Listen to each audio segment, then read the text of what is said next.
আচ্ছা, এই চেস্ট এক্সরেতে আমরা কি দেখতে পাচ্ছি Abu Bakar? Patchy opacity in the left upper zone. Left upper জোনে আমরা পেচি অপাসিটি দেখতে পাচ্ছি। তো এটা আসলে এরকম মানে যে পেচি, সেজন্য আমরা এটা ইনফেক্টিভ কিছু বা ক্রনিক কোনো ইনফ্লামেটরি প্রসেস হিসেবে চিন্তা করব।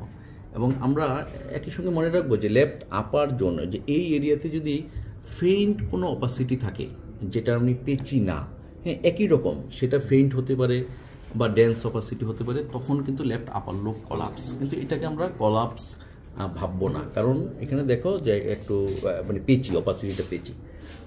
একটা পয়েন্ট বলো, এটা কি আমরা কোনো একিউট ইনফেকশন বা একিউট প্রসেস নাকি ক্রনিক প্রসেস, ক্রনিক ইনফেকশন চিন্তা করব? এই এক্সরের মধ্যেই সেইটা আছে। আমরা কি চিন্তা করব? ক্রনিক। কেন ক্রনিক চিন্তা করব?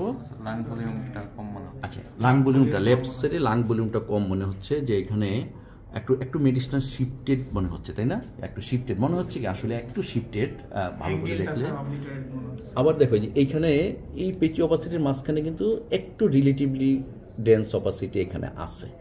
এবং আমাদের এই যে এপিয়ারেন্স, সেখানে মানে আমাদের মূল প্রাইমারি না, ঠিক আমাদের প্রথম ডায়াগনোসিস হবে যে টিউবারক্লোসিস, তাই না? টিউবারক্লোসিস হওয়ার সম্ভাবনা একটা বেশি ক্রনিক প্রসেস। আর টিবির সাথে যদি বাংলাদেশ না হয়ে এটা ইউএসএতে হতো, তাহলে আমরা কিন্তু হিস্টোপ্লাজমোসিসটাকে ইকুয়ালি চিন্তা করতে পারতাম, বা ইভেন প্রথমে হিস্টোপ্লাজমোসিস চিন্তা করতে পারতাম, কোনো ক্রনিক ফাঙ্গাল ইনফেকশন।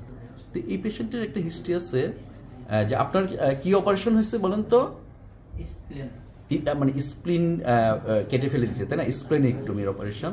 তো আফটার স্প্লেনেক্টমি পেশেন্টের এরকম একটা অপাসিটি, এবং তোমাদের কিন্তু মানে স্প্লেনেক্টমির ম্যানেজমেন্ট পোস্ট স্প্লেনেক্টমি সেটা জানতে হবে এবং রিটেনে আসে। এবং তো একটা জিনিস মনে রাখবা, যে একটা পয়েন্ট মনে রাখবা, যে টিউবারক্লোসিসের সাথেও কিন্তু স্প্লেনেক্টমি রিলেশন আছে, কারণ ওভারঅল তার ইমিউনোসাপ্রেশন হয়, এবং জেনারেল পপুলেশনের চেয়ে স্প্লেনেক্টোমাইজড পেশেন্টের টিউবারক্লোসিস বেশি।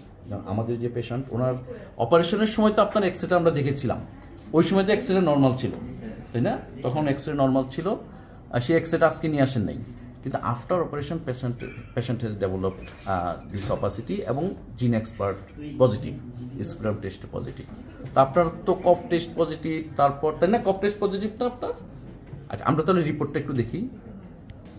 হ্যাঁ, আমরা তাহলে দেখতে পাচ্ছি যে তোমার জিন এক্সপার্ট পজিটিভ, এবং আগে কখনো তো আপনার টিবি হয় নাই, এবং আগে কখনো টিবির ওষুধ খান নাই। তার মানে জিন এক্সপার্ট ফার্স্ট টাইম হিসেবে আমার জিন এক্সপার্টই এনাফ, এ বি করার দরকার নেই। কিন্তু ওনার যদি রিসেন্ট পাস্টে কোনো টিবির হিস্ট্রি থাকতো, এনটি টিবি খাওয়ার হিস্ট্রি থাকতো, তখন আমাদের মধ্যে একটা কনফিউশন হতো যে এটা মানে ডেড বেসিলের জন্য নাকি আসলে অ্যাক্টিভ টিবি। সুতরাং ফলো আপে আমরা এ বি করবো, বা সেকেন্ড টাইম যখন তোমার টিউবারক্লোসিস একবার হয়ে গেছে, তখন এই জিন এক্সপার্টের উপর আমরা বেশি রিলাই করতে পারবো না। কিন্তু যেহেতু জীবনের প্রথমবার, আমাকে এখন আর এ বি করার দরকার নেই, জিন এক্সপার্ট ইজ এনাফ। এখন এই পেশেন্টের একটা ডিফারেন্সিয়াল ডায়াগনোসিস হিসেবে কি আমি এনটিএম চিন্তা করতে পারি, নন টিউবারকুলার মাইক্রোব্যাকটেরিয়া বা এটিপিক্যাল মাইক্রোব্যাকটেরিয়া?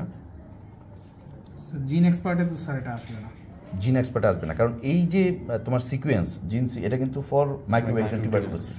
তো যখন কারো জিন এক্সপার্ট পজিটিভ চলে আসবে, তখন এনটিএম এক্সক্লুড করার জন্য তোমার আলাদা কোনো টেস্ট করার প্রয়োজন নেই, ঠিক আছে? তাহলে আমাদের লার্নিং হলো যে এই পেশেন্ট, ওনাকে আমরা কিছুদিন আগে রেফারেলে দেখেছিলাম যে chest X-ray was normal, splenectomy করা হলো কিছু মাস আগে, এবং স্প্লেনেক্টমি করার পরে পেশেন্ট নিউ অপাসিটি নিয়ে আসলো, এবং আলটিমেটলি জিন এক্সপার্ট পজিটিভ। এবং তোমরা দেখবা টেক্সট বুক বা নেটে দেখবা যে স্প্লেনেক্টমির সাথে অ্যাবসেন্স অফ স্প্লিনের সাথে কিন্তু টিউবারক্লোসিসের একটা যোগসূত্র আছে।